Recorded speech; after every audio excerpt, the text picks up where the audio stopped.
Hi, I'm Rev Myron. I'm a minister through Pathways of Light, and I've been a Course in Miracles student for over 40 years. I'm going through the text again this year, asking Jesus to clarify for me, and then I write from that clarity, and that's what I'm sharing with you today. So let's get started.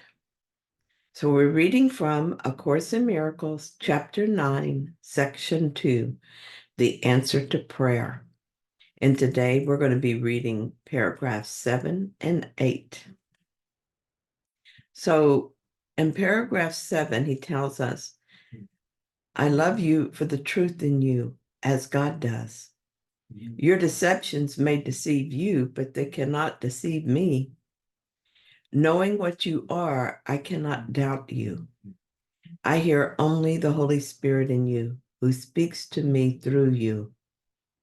If you would hear me, hear my brothers in whom God's voice speaks. The answer to all prayers lies in them. You will be answered as you hear the answer in everyone. Do not listen to anything else, or you will not hear truly. Sometimes I do this. I hear only the truth, no matter what my brother's words seem to be saying. When that happens, I feel only love and certainty for him. I also feel the same for me. So I know what Jesus is talking about here. When this happens to me, it's not because I'm using my ego will to make it happen. It happens because in that moment, I am open to the truth. The desire comes directly from my heart, not from my mind. This is hard to explain or put into words because it's not an ego thing, while explanation and words are. But if I were to symbolize it with words, it might work something like this. My friend says, I'm so confused now and I don't even know what to ask you. What I hear is, I love God so much. What I say out loud is, let's talk about it. My inner response is, me too. I imagine that this is the way my innermost conversations with Jesus goes too. In this paragraph, he says that my ego mind does not deceive him. He knows the truth in me and doesn't get confused by my confusion. I'm so grateful for that.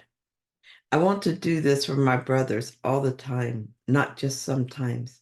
And I want to hear only the truth when they speak. I know it's possible because I do it sometimes. We all do it sometimes. When my kids were young, sometimes they would get angry and lash out at me. I would tell my little boy that he couldn't have something he thought he had to have, and he would yell that he hated me. I would look at that sweet little face all twisted up in frustration and anger, and my heart would just melt. The words were meaningless. I knew that as soon as he got distracted by his next great idea, he would not even remember being angry with me. My child said angry words, but I heard his heart. I heard only the truth. I bet a lot of moms have had that same experience. What if I could apply the same degree of loving clarity to everyone? Well, that's what I desire. I want to hear only the truth, no matter what my brother says.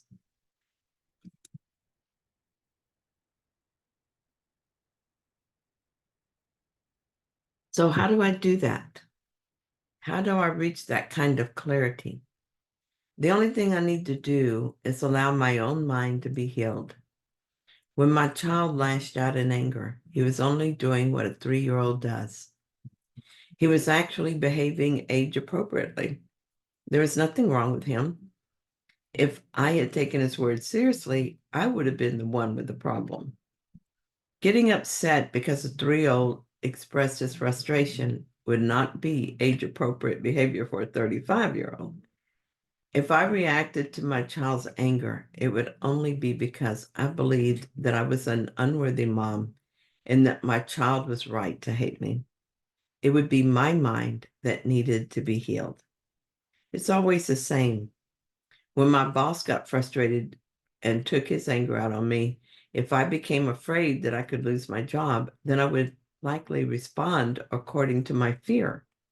So the solution would be to notice my response, Realize that my mind was confused if I think the Son of God has anything to fear, and ask that my mind be healed.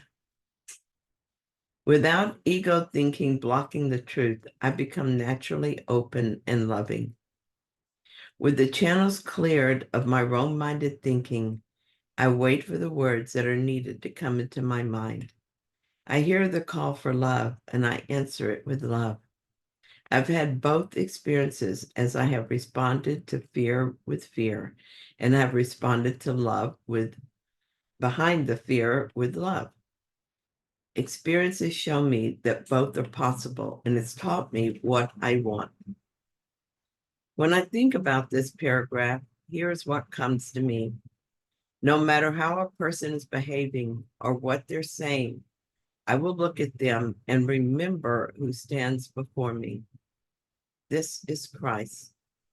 If I hear anything other than love, I must be listening to the ego with the ego. That can only be because I forgot what I am. I allow the Holy Spirit to remind me that I stand as Christ before Christ. I open my heart to love. My willingness is all that the Holy Spirit needs from me. He will do the rest.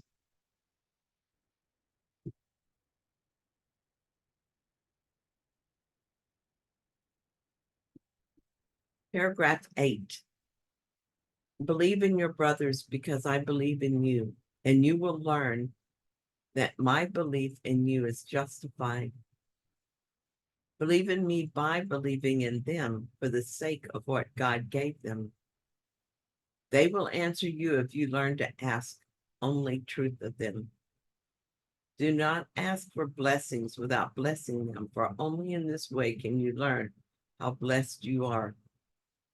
By following this way, you are seeking the truth in you. This is not going beyond yourself, but toward yourself. Hear only God's answer in his Son's, and you are answered.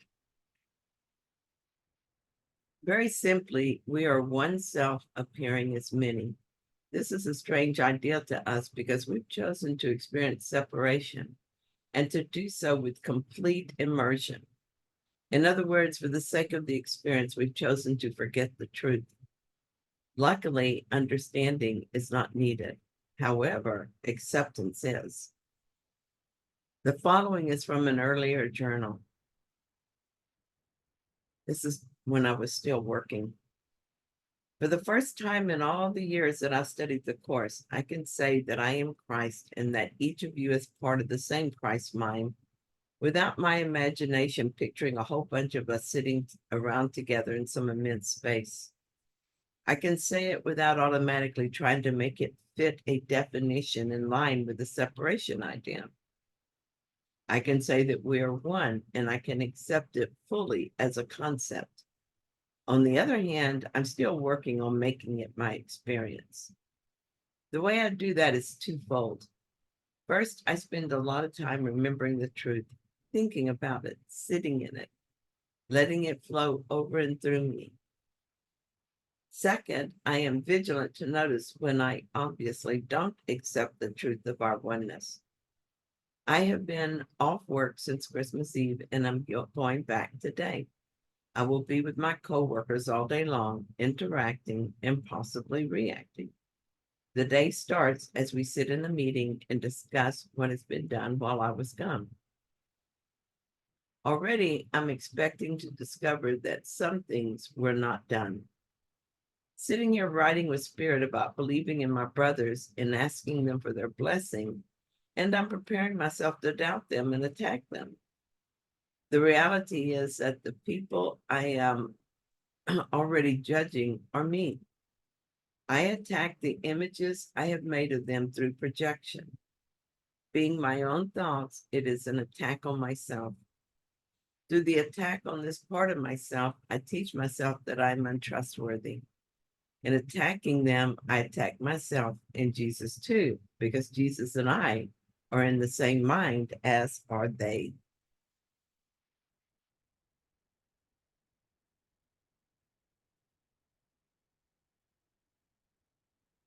This doesn't make sense, and I want to stop doing it. But I can't accomplish my goal of blessing rather than attacking by making myself feel guilty that I attack.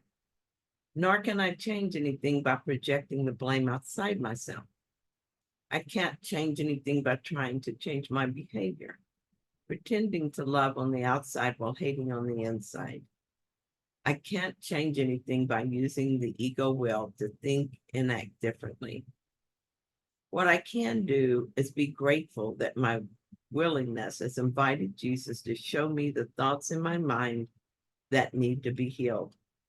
He and I look together at the desire to be separate from defense and attack, and I talk to him about it.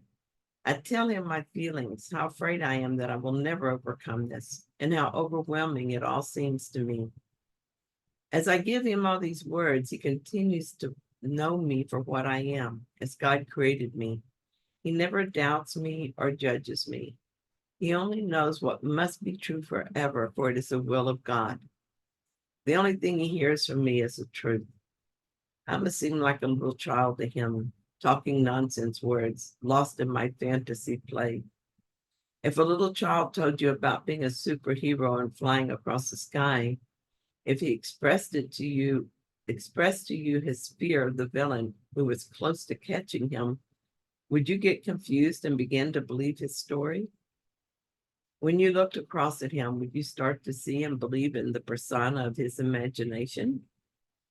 Would you try to help him figure out how to get himself out of the imagined problem with the villain? Or would you ease him back into the safety of reality, reminding him of who he is, maybe offering some cookies and milk, gently bringing him back into himself? It makes me giggle when I think of it that way. Jesus, do I seem like the little lost child in my fantasy of being separate from my creator, at war with the aspects of myself that I dream are separate from me? The Holy Spirit will gently bring me back to reality as soon as I ask him to do so. I do this slowly, a step at a time, until I'm fully convinced I can trust the Holy Spirit. I do it a step at a time because I must, but I do it. I do it through the Holy Spirit. I extricate myself from the separation story simply by giving my permission for it to be done. Such a miracle, this. I can be completely lost in my fear and guilt. Ask the Holy Spirit to remove these thoughts from my mind. And on a dime, it all turns around. This is not accomplished by thinking it through with any form of logic. I don't let myself be talked out of it. I just desire to be at peace, and I let go of the thoughts, and they're removed from me. And I go directly from anxiety to peace, just like that. Each time I'm amazed all over again. Today, Holy Spirit, sit with me in the meeting. Show me the Christ that sits across the table from me. Help me to hear only the truth of our being, no matter what is said. Help me to know myself through knowing my brother.